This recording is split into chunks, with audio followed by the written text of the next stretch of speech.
Hello guys, Assalamu alaikum. I hope you all will be fine and safe at home. My name is Afifa Abdul.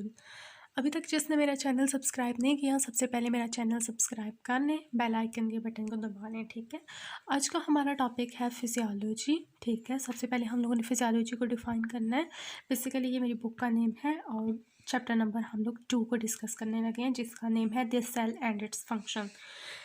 सबसे पहले मैं आपको बता दूं कि फिजियोलॉजी बेसिकली होती क्या है। फिजियोलॉजी जो होती है ये एक बहुत बड़ी साइंटिफिक साइंस की एक ब्रांच है, जिसके अंदर हम लोग नॉर्मली बॉडी के फंक्शन को स्टडी करते हैं। ठीक है, कि हमारी बॉडी नॉर्मली फंक्शन कैसे कर रही है। उसके बाद हम लोगों ने बताना है इस चैप्टर का, देखो बेसिकली नेम से ही जाहिर है कि इसमें हम लोगों ने सेल के बारे में स्टडी करना है और उसके फंक्शंस के बारे में।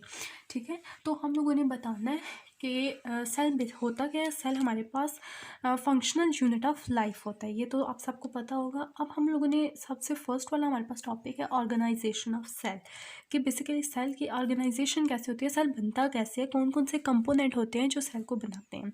तो सबसे पहले हमारे पास होता है न्यूक्लियोलस। ठीक है, इसके आगे पीछे होती है मेम्ब्रेन बाउंड्री। ठीक है, न्यूक्लियस होता है, ये इसकी होगी बाउंड्री। ये हमारे पास होता है न्यूक्लियस। ठीक है, इसके अंदर होता है हमारे पास न्यूक्लियोप्लाज्म। ठीक है, plasma of nucleus is also known as nucleoplasm. ठीक है, उसके बाद यहाँ पर हमारे पास होता है साइटोप्लाज्म, ये मैंने शो कर दिया है। उसके अलावा ये जो हमारी मेम्ब्रेन होती है इसको कहते हैं हम लोग सेल मेम्ब्रेन। सेल मेम्ब्रेन को हम लोग प्लाज्मा मेम्ब्रेन भी कहते हैं क्योंकि इसके अंदर फ्लूइड होता है। ठीक है, सार्कोलीमा भी इसको कहते हैं क्योंकि अगर सेल को जब भी कोई चीज़ बाउंड कर रही है, जब कोई मेम्ब्रेन जो होता है उसको कवरेज दे रही है, तो उसको हम लोग कहते हैं सार्कोलीमा। नेक्स्ट हमारे पास आ जाता है सेल की कंपोजिशन क्या क्या है, सेल के अंदर कौन कौन सी चीज़ पाई जाती है और कितनी कितनी क्वांटिटी में पाई जा रही है। इसके अंदर कुछ इनऑर्गेनिक मटेरियल आ जाते हैं, कुछ ऑर्गेनिक मटेरियल आ जाते हैं। इनऑर्गेनिक मटेरियल के अंदर हमारे पास आता है वाटर। ठीक है, कहते हैं वाटर जो होता है ना लिविंग सेल के अंदर बहुत ज़्यादा क्वांटिटी में पाया जाता है, और जो वाटर है वो हमारे पास पाया जा रहा है 80%। ठीक है, देख सकते हैं आप लोग खुद भी कितना ज़्यादा है। इनऑर्गेनिक जो साल्ट्स होते हैं वो भी आते हैं इनऑर्गेनिक्स के अंदर, वो हमारे पास होते हैं 1%। उसके अलावा हम लोग बात करते हैं ऑर्गेनिक की, तो ऑर्गेनिक के अंदर हमारे पास आ जाती है सबसे पहले कार्बोहाइड्रेट्स। कार्बोहाइड्रेट्स हमारे पास लेस क्वांटिटी में, ये है हमारे पास 1%। सबसे कम हमारे पास होते हैं लिपिड्स, वो होते हैं हमारे पास 0.5%। अब इसके अंदर और जो प्रोटीन होती है वो थोड़ी ज़्यादा अमाउंट में होती हैं, वो आप देख सकते हैं 12% है। फिर हमारे पास आ जाता है न्यूक्लिक एसिड्स, ये 2% है। एक और चीज़ आती है अदर ऑर्गेनिक सब्सटेंसेस, जो हमारे पास होते हैं 0.5%। इसकी और इसकी कंसनट्रेशन दोनों सेम होती हैं। ये टोटल मिला के हमारे पास बनता है 100%। ये हमारी बॉडी के अंदर सारी चीज़ें प्रेजेंट होती हैं, हमारे सेल के अंदर प्रेजेंट होती हैं। बेसिकली उसकी कंपोजिशन है हमारे सेल की। ठीक है, नेक्स्ट हम लोग बात करते हैं सेल मेम्ब्रेन की। ठीक है, सेल मेम्ब्रेन कैसे होती है, सेल मेम्ब्रेन का क्या फंक्शन होता है। सेल मेम्ब्रेन का फंक्शन ये होता है कि ये प्रोटेक्टिव शीट होती है। ये मैंने एक छोटा सा स्ट्रक्चर बनाया था आपके लिए, ये हमारे पास देखिए, इसको कहते हैं हम लोग सेल मेम्ब्रेन। ठीक है, ये मैंने ऊपर लिख भी दिया था। ये हमारे पास एक प्रोटेक्टिव शीट होती है, ये हमारे पास एक इन्वेलप होता है, इन्वेलप लाइक होता है जो इसको कवरेज प्रोवाइड कर रहा होता है। सेकंड हम लोग, ये मैंने छोटे छोटे पॉइंट आपको पिक करके दिए हैं। ठीक है, जो मेन पॉइंट है। ठीक है, थर्ड वन इसका ये है कि इसको हम लोग प्लाज्मा मेम्ब्रेन भी कहते हैं, जो मैं आपको पहले बता चुकी हूँ। सार्को उसके बाद सेकंड इसका जो फोर्थ पार्ट है वो ये कि ये सेपरेट करता है फ्लूइड को। ठीक है, आउटसाइड और इनसाइड, जो यहाँ पर फ्लूइड होता है इस वाले फ्लूइड को, और जो एक्स्ट्रा इन्वायरमेंट के अंदर जो फ्लूइड होता है, इन दोनों को क्या करता है, सेपरेट करती है ये मेम्ब्रेन ही, एज अ बैरियर का काम कर रही है। अब इसकी अगर हम लोग थिकनेस की बात करें तो इसकी थिकनेस आती है 75 ऑंगस्ट्रॉम से लेकर 111 ऑंगस्ट्रॉम तक। ठीक है,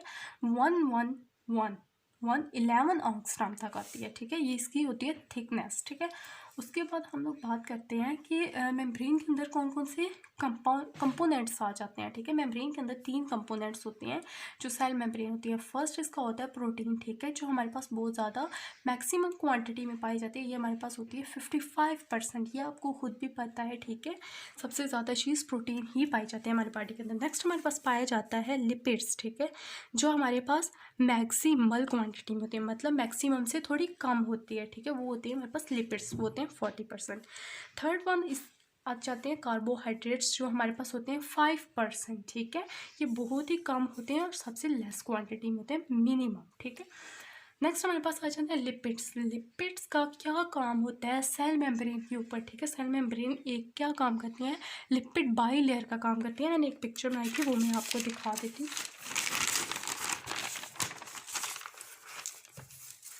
ये मैंने आप लोगों के लिए एक पिक्चर ड्रा की थी। इस पिक्चर के अंदर क्या है कि ये देखिए, ये हमारे पास क्या है, लिपिड्स की लेयर है। ऊपर और नीचे हमारे पास लिपिड्स की लेयर है। इनके अंदर क्या है, ये प्रोटीन के मॉलिक्यूल्स हैं जो एम्बेडेड हुए हुए हैं किसके दरमियान, लिपिड्स बाई लेयर के दरमियान, ठीक है। और यहाँ से ये हाइड्रोफिलिक होती है, लिपिड्स की लेयर हाइड्रोफिलिक होती है, मतलब जो वाटर लविंग होती है। और ये जो चीज़ होती है ये हाइड्रोफोबिक होती है, जो वाटर हीटिंग होती है, ठीक है।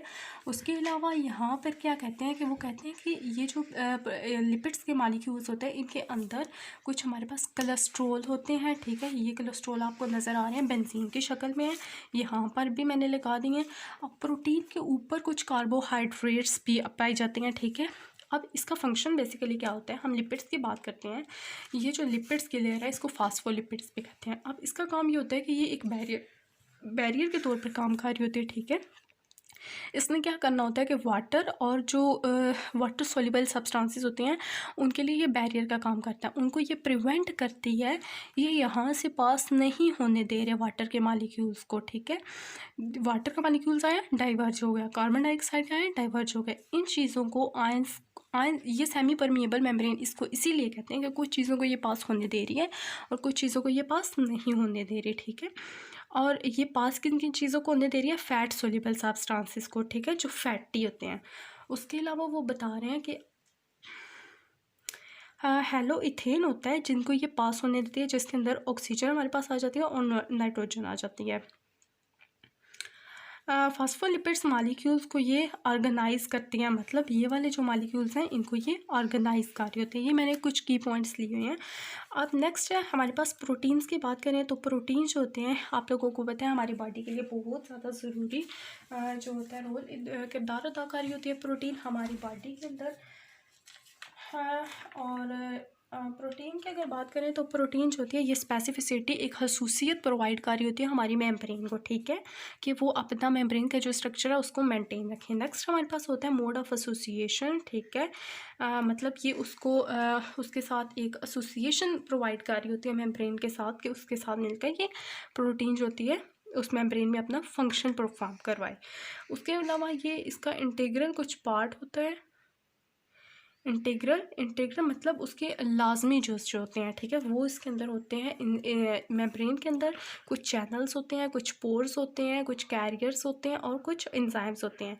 अब चैनल्स का काम क्या होता है कि चैनल्स ओपन होते हैं, पोर्स भी वही चीज़ है, पोर्स ओपन हो गए, अंदर कुछ आयंस आएंगे, कैल्शियम आ गया या पोटेशियम आ गया, ठीक है, कुछ आयंस आ रहे हैं। अब वहाँ पर कुछ कैरियर्स लगे हैं जो उनको लेके जा रहे हैं और एंजाइम्स क्या कर रहे हैं, वो फंक्शन परफॉर्म करवा रहे हैं उन आयंस से, ठीक है। इसके नेक्स्ट में हमारे पास आ जाता है,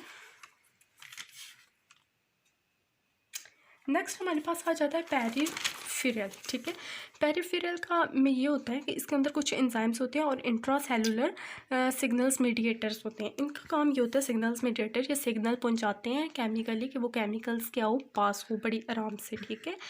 कुछ एंजाइम्स होते हैं कि केमिकल्स जो आया उन एंजाइम्स को एंजाइम्स क्या करते हैं, उन केमिकल्स के लिए फंक्शन परफॉर्म करवाते हैं उनको, ठीक है। ये बेसिकली इसका फंक्शन होता है। नेक्स्ट हमारे पास आ जाता है कार्बोहाइड्रेट्स, ठीक है, जो मैंने आपको ऊपर दिखाई थी उस सेल मेम्ब्रेन के ऊपर कुछ कार्बोहाइड्रेट्स लगी हुई थी। अब कार्बोहाइड्रेट्स क्या होते हैं, ये कार्बन कंटेनिंग होते हैं और ये ऑर्गेनिक सब्सटेंसेस होते हैं, ठीक है। इसके अंदर शुगर आ जाती है, स्टार्चेज आ जाते हैं और सेलुलोज आ जाते हैं।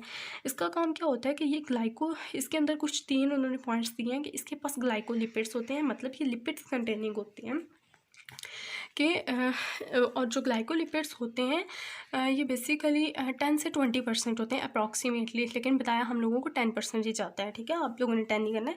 उसके अलावा ग्लाइकोप्रोटीन्स होते हैं इसके पास, कार्बोहाइड्रेट्स के पास जो हमारे पास 85% अप्रॉक्सीमेटली पाए जाते हैं। फिर उसके बाद प्रोटियोग्लाइकन्स होते हैं। प्रोटियोग्लाइकन्स का काम ये होता है कि ये बेसिकली प्रेशर प्रोवाइड करते हैं। उसके अलावा ये हाइड्रेशन प्रोवाइड करते हैं हमारे टिश्यू को, उनको प्रेशर देते हैं कि वो अपना फंक्शन जल्द परफॉर्म करवाएं, ठीक है, सेल के अंदर।